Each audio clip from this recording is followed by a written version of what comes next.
පුතාලා අද අපි දේශපාලන විද්‍යාව විෂයේ ඔයාලට નિયમિત 6 වෙනි පාඩම ගැටුම් හා ගැටුම් සමතනය කියන පාඩමට අදාළව ගැටුමක් කියන්නේ මොකක්ද කියලා හරියටම නිර්වචනය කරගන්නයි ලෑස්ති වෙන්නේ. ගැටුමක් යනු කුමක්ද? ගැටුමක් නිර්වචනය කරන්නේ කොහොමද? මේකෙදි පුතා ඔයාගේ විෂය නිර්දේශය ඇතුලේ ඔයාට ගැටුමක් නිර්වචනය කරන්න දීලා තියෙන්නේ ක්‍රිස්ටෝෆර් මිචෙල් ඉදිරිපත් කරලා තියෙන ගැටුම් සම්බන්ධයෙන් තියෙන නිර්වචනය. එතකොට ඔයා එකටම ඔලුවට දාගන්න ඕන ඔයා ගැටුමක් කියන එක නිර්වචනය කරද්දී ඔයා මතක තියාගන්න ඕන නිර්වචනය තමයි කවුරු ඉදිරිපත් කරපු එකද? ක්‍රිස්ටෝෆර් මිචෙල් ඉදිරිපත් කරපු නිර්වචනය.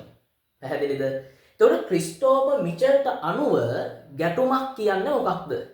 ක්‍රිස්ටෝෆර් මිචෙල්ට අනුව ගැටුමක් නිර්වචනය කරන්නේ කොහොමද? එයා ගැටුමක් කියන එක නිර්වචනය කරලා තියෙනවා පුතා. ගැටුමක් යනු තමන් අතර එකිනෙකට නොපෑහෙන අරමුණු ඇති නැතහොත් ඇතැයි සිතන පාර්ශව දෙකක් හෝ වැඩි ගණනක් අතර පවත්නා සම්බන්ධතාවයකි. දැන් ඒකනේ ආ ඉදිරිපත් කරලා තියෙන නිර්වචනය. අපි දැන් මේ නිර්වචනය පැහැදිලි කරගන්නයි හදන්නේ. විස්තර කරගන්නයි හදන්නේ.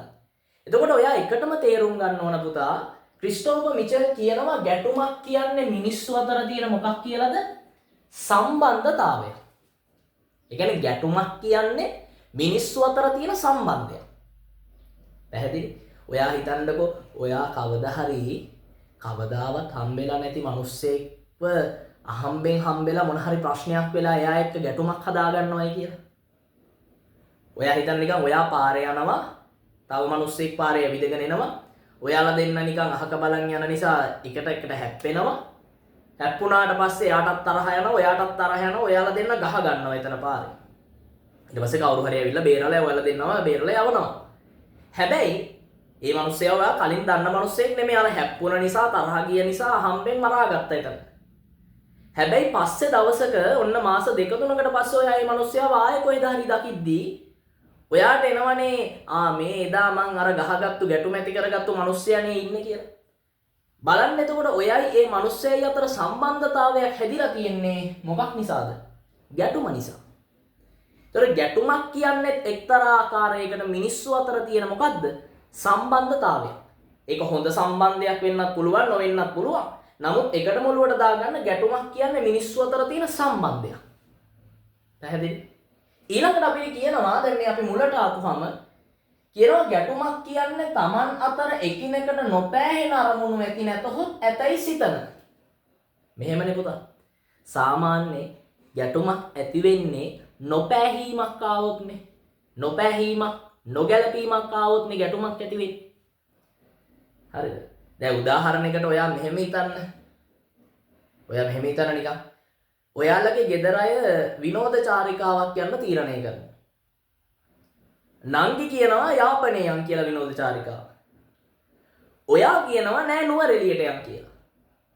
නංගි කියනවා යාපනයේ යන් කියලා, ඔයා කියනවා නුවරඑළිය යන් කියලා. දැන් එතකොට නංගි ඔයයි අතර තියෙන්නේ මොකද්ද? නොපෑහීමක්, නොගැලපීමක්නේ. ඊට පස්සේ ඔයාලා දෙන්න විනෝද චාරිකාව යන්නේ කොහෙද කියලා තීරණය කරන්න මරා ගන්නවා.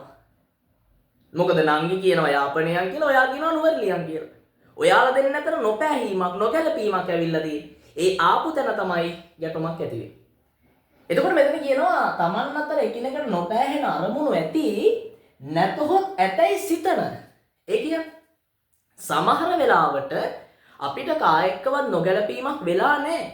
නොපෑහීමක් වෙලා නැහැ. නමුත් නිකන් අපිට හිතෙනවා එයාව සෙට් වෙන්නේ. එයාව අල්ලන්නේ. දැන් ඔයාගේ ජීවිතේ මෙහෙම අත්දැකීම් ඇතිනේ. මොකද්ද?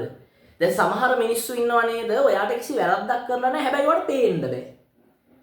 සමහර මිනිස්සු ඔයාට නිකන් අංශු මාත්‍රක කිසිම වැරද්දක් හානියක් කරලා නැහැ. හැබැයි නිකන් ඔයාට එයාව පේන්න බෑ මේ මිනිස්සයා. නිකන් දැක්කහම ගහන්න හිතෙනවා. එහෙම හිතෙනවනේ. ඒ කියන්නේ අර නොපෑහීමක් තියනවා කියලා හිතෙනවා. මොකුත් නොපෑහීමක් වෙලා නැහැ. හැබැයි එහෙම හිතෙනවා. එතකොට මේ ක්‍රිස්ටෝෆර් මිචෙල් කියනවා නොපෑහීමක් වුණත් එහෙම නොපෑහෙනවයි කියලා හිතුණා. පැහැදිලි? ඒකනේ කියන්නේ Taman අතර එකිනෙකට නොපෑහෙන අරමුණු ඇති නැතහොත් ඇතයි සිතන. නොපෑහීමක් තියෙනවා කියලා හිතෙන පාර්ශව දෙකක් හෝ වැඩි ගණනක්. පාර්ශව දෙකක්. කියන්නේ පුද්ගලයන් දෙන්නෙක් වෙන්නත් පුළුවන්. ඊට වැඩි ගණනක් පුද්ගලයන් 3-4 දෙනෙක් වෙන්නත් පුළුවන්.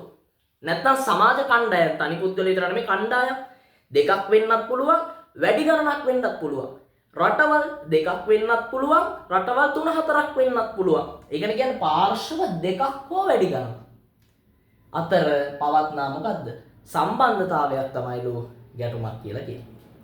එතකොට මේ අහන්නකො ගැටුමක් කියන එක මම මේ විදියට වචනයක් ගන්න ඒවාට විස්තර කරලා දුන්නේ අවබෝධයෙන් මේ නිර්වචනේ පාඩම් කරගන්න. නැත්තම් නිකන් අර ඔහේ ගිරව් වගේ මේ තියෙන නිර්වචනේ නිකන් කටපාඩම් කරලා දාන්න එක ඕනෙකෙට්ට කරන්න පුළුවන්. හැබැයි අවබෝධයෙන් මේ නිර්වචනේ පාඩම් කිරීම උදෙසා තමයි මම ඔයාලට මේ නිර්වචනේ ලස්සනට මේ විදියට පැහැදිලි කරලා දුන්නේ. එහෙනම් ඔයා මේ ගැටුම් සම්බන්ධයෙන් ක්‍රිස්ටෝෆර් මිචෙල් ඉදිරිපත් කරපු නිර්වචනය මෙන් පස්සේ අවබෝධයෙන් හරියට පාඩම් කරගන්න ඕන. පැහැදිලි? මේ වීඩියෝ එක අතරෙම මම ඔයාලට තව චූටි පණිවිඩයකුත් දෙනවා මේ වීඩියෝ එක දැන් අපි මේක සාකච්ඡා කරලා ඉවර නිසා අපි 2026 උසස් පෙළ සහ 2027 උසස් පෙළ හදාරන දරුවන්ට අලුතෙන්ම පෙබරවාරි මාසේ මුල දැන් 2026 ලෙවල් නම් පුතා අපි දන්නවනේ දැන් 2026 ලෙවල් වලට තියෙන තව මාස 6යිනේ විභාගෙට. එතකොට මේ මාස 6 ඇතුලේ සමස්ත විෂය නිර්දේශයේම තියරි රිවිෂන් පේපර්ස් විදියට තියරිත් සම්පූර්ණයෙන් සාකච්ඡා කරලා හැම පාඩමක්ම රිවිෂනුත් සාකච්ඡා කරලා රිවිෂන් විදියටත් ගිහිල්ලා හැම පාඩමක්ම පේපර්ස් 20කුත් සාකච්ඡා කරලා සම්පූර්ණ මාස 6න් සියල්ල ආවරණය කිරීමේ විශේෂ වැඩපිළිවෙල අපි පෙබරවාරි මුල පටන් ගන්නවා.